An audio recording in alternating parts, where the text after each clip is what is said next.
Welcome to Burlap Teachers. Enjoy the video. You start by opening Microsoft Edge and confirming you're signed in so your profile and sync remain intact. Once done, close heavy tabs and save documents because updates can force a restart. This avoids lost work.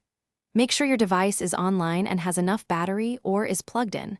Updates need a stable connection and power.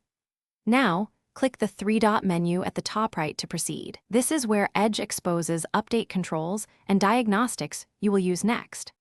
You navigate to Settings, then About Microsoft Edge. This screen automatically checks for updates and begins downloading if one is available. While it downloads, observe the progress indicator. Large feature updates can take several minutes and may show percentage or status messages.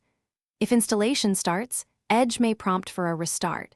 You can pick Restart Now to finish immediately or Restart Later to wrap current work. Make sure any critical tabs are saved, because restarting will close and relaunch the browser. You complete the process by confirming the About screen shows the new version. That verifies the update installed correctly. If the update fails, restart your PC and run the check again, since temporary locks can block installation.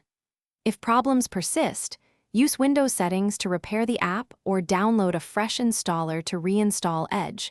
This preserves bookmarks when signed in. One key troubleshooting tip: disable antivirus temporarily only if the installer is blocked.